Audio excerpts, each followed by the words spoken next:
What if sabihin ko sa'yo na hindi lahat ng negosyo ay daan papunta sa pagyaman? Yes, totoo yan.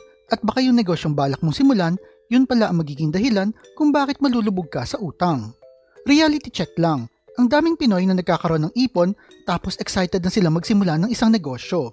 Nakikita natin sa social media na ang daming kumikita, may bagong kotse, may bahay at maraming hawak na pera. Pero hindi natin nakikita yung libo-libong tao na sumubok at nalugi, yung mga ipon na nawala at yung mga stress dahil sa mga maling pinasok na business. Kaya bago ka pa maglabas ng puhunan at sumabak sa negosyo, tapusin mo muna ang video na ito kasi pag-uusapan natin ang 5 klase ng negosyo na dapat mong iwasan. Hindi ito para takutin ka pero para turuan ka kung paano umiwas sa mga maling hakbang na gagawin mo. So ready ka na ba? Tara simulan na natin. Una, sari-sari store. Alam kong common ito at ilang video na rin ang ginawa ko na nagsasabing profitable ito.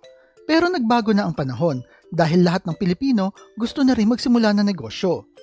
At ang problema kapag tinanong mo ang mga Pinoy kung ano ang madaling negosyong simulan, sasabihin nila, exactly, sari-sari store. Pero bakit nga ba? Kasi maliit lang ang kapital, madaling i-manage, at parang sure ang kita. Pero alam mo ba na karamihan ng sari-sari store hindi kumikita ng malaki? Ang masakit pa, kapag ang kapitbahay mo ay nakita na kumikita ang sari-sari store mo, by next week, magbubukas na rin sila sa bahay nila. Sobrang dami ng sari-sari store sa bawat barangay. Halos bawat kanto may tindahan. Kapag sobrang dami ng kalaban, asahan mo na hati-hati kayo ng customers. Tapos maliit pa ang tubo kada produkto. Imagine mo na lang na 2 piso lang ang kita mo sa isang bote ng soft drinks. Ilang bote ang dapat mong ibenta para lang kumita ka ng 500 pesos sa isang araw. Tapos idagdag mo pa yung mga malalaking convenience stores na bukas 24/7. Mas kompleto sila ng paninda at may aircon pa. Kaya kung wala kang unique na offer, mahihirapan ka talaga mag-stand out. Kung gusto mong pumasok sa sari-sari store business, siguraduhin mong may strategy ka. Pwede mag-focus ka sa mga delivery, mag-offer ng mga exclusive bundles, o humanap ng strategic location na walang masyadong kalaban. So ang bottom line nito, hindi masama ang sari-sari store. Pero kung plano mo ito, kailangan mong mag-level up at magkaroon ng magandang strategy kaysa sa iba. Ang pangalawa, online dropshipping. Kung active ka sa TikTok o YouTube, siguradong nakita mo yung mga ads na nagsasabing madali lang kumita sa dropshipping, passive income kagad. Pero ito ang reality na hindi ganun kadali yun. Sa dropshipping kasi, mababa ang barrier to entry. Kung isang dropshipping company ay nag-o-offer ng 11,000 pesos para makapagsimula, ibig sabihin kahit na sino na may 11,000 pesos ay pwedeng magsimula. Dahil dyan, sobrang dami na ng kalaban mo. Kapag mataas ang competition, automatic na bababa ang presyo mo at lumiliit ang kita. Bukod pa dun, wala kang control sa inventory at delivery. Kapag pangit ang quality ng produkto o delayed ang shipment, ikaw ang sisisihin ng customers. Ang masakit pa, mabilis din magbago ang trends online. Isang viral product lang ang kailangan para maging crowded ang market. At kapag late ka pumasok, wala ka ng chance na kumita ng malaki.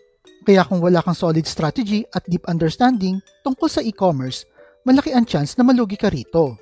Kaya kung interesado ka talaga sa online business, mag-focus ka muna sa pag-aaral ng market. O kaya naman, mag-try ka muna ng mga ibang models tulad ng affiliate marketing o digital products para mas mababa ang risk. Ang pangatlo, cellphone at gadget accessories. Smartphones are everywhere, kaya normal lang na isipin natin na magandang negosyo ang pagbebenta ng accessories nito. Pero kahit promising siya sa una, mataas din ang risk na malugi ka. Una kasi, kailangan mo na malaking kapital para makabili ka ng stocks. Hindi naman pwede yung tingi-tingi lang yung bibilhin mo kasi mas makakamura ka kapag wholesale ang binili mo. Pangalawa, mabilis magpalit ng models ang mga brands. Kapag may bagong iPhone o Samsung na lumabas, outdated na kagad ang stocks mo. At ang ending, nakatambak na lang yan sa bahay mo yung mga cases at accessories na hindi mo na mabenta. Bukod pa dun, sobrang dami ng competition. May mga nagbebenta sa malls, sa bangketa at sa online. At kung hindi maganda ang marketing mo o wala kang unique na brand, mahihirapan kang makabenta. At dahil na rin ang labanan dito ay bagsak presyo, maliit lang ang tubo mo sa bawat produkto. Pero kung gusto mo talagang pumasok sa business na ito, siguraduhin mong nakabantay ka sa mga trends. Ang pang-apat, milk tea food carts. Naalala mo pa ba yung mga panahon na halos lahat ng kanto ay may milk tea shop? Ang daming sumakay sa hype na yan kasi nga naman sikat at patok. Pero alam mo na karamihan sa kanila ay nagsara rin. Ang dami kasing dahilan.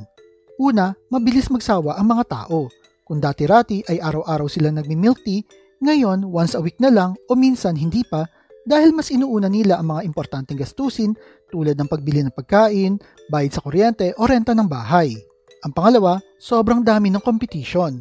Kung pare-parehas lang ang lasa at branding mo, walang dahilan ng mga customers para sa iyo lang bumili. Ang pangatlo, mahal ang operating cost.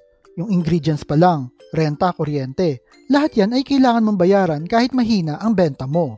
At kung franchise naman ang kukunin mo, dapat doble ingat ka.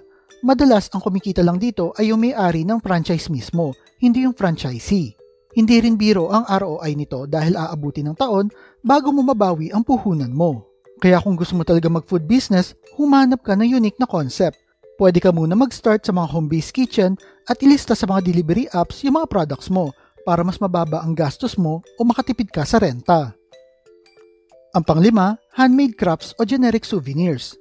Kung mahilig ka sa arts and crafts, exciting isipin na pagkakakitaan mo ang hobby mo. Pero ito ang harsh reality. Sobrang saturated na ng mga market para sa ganitong business. Ang dami nang gumagawa ng mga candles, mugs, tote bags at iba pa. Dahil na rin sa sobrang dami ng sellers, bagsak ng presyo ang labanan. At kahit gaano kaganda ang gawa mo, mahirap pa rin mag-stand out kasi kung pare-parehas lang kayo ng ino-offer tulad ng iba. Bukod pa dun, mataas na oras at effort ang kailangan mo para gumawa pero maliit naman ang kita. Pero kung makulit ka at gusto mo pa rin pasukin ito, kailangan mo na malinaw na branding. Gumawa ka ng mga unique designs at mag-focus sa mga niche market. Halimbawa, mga eco-friendly bags o yung mga personalized gifts. At huwag mong kalimutan ang marketing, meaning social media ang best friend mo para makita ng tamang audience ang mga produkto mo. Pero kung wala kang plano, branding o unique product, mahihirapan kang kumita ng steady income sa ganitong uri ng negosyo. Kaya bago ka magsimula ng isang negosyo, ito ang mga dapat mong tandaan. Una, mag-research ka muna. Huwag kang papasok sa isang negosyo na hindi mo naiintindihan. Alamin mo ang demand, pricing at competition.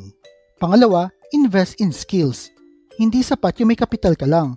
Kailangan din na marunong ka sa operations, marketing at financial management para alam mo kung paano ka mag-adapt sa mga challenges. Pangatlo, hanapin mo ang edge mo. Kung wala kang unique selling point, malulunod ka lang sa dami ng kalaban mo. At higit sa lahat, huwag kang magpapadala sa hype. Hindi lahat ng trending na negosyo ay para sa'yo. Ang tunay na negosyante ay marunong yan mag-analyze at magplano bago sumabak. So ayan ang 5 negosyo na dapat mong pag-isipan muna bago mo pasukin. Tandaan mo, walang masama sa pangarap mo na kumita at magkaroon ng sariling negosyo. Pero ang masama ay yung papasok ka ng walang plano at walang research. Kung gusto mo talaga magtagumpay, piliin mo ang negosyo na swak sa skills mo, sa budget mo, at sa demand ng market. Tandaan mo, ang success sa negosyo ay hindi instant. Kailangan ng patience, effort at tamang strategy. Mag-invest ka muna sa knowledge bago sa puhunan kasi sa dulo, hindi lang pera ang puhunan mo dito, pati oras, pagod at energy mo. Kaya be wise, be prepared, and build your future the smart way. Ikaw ba, anong business na nasa list na ito ang gusto mo sanang simulan?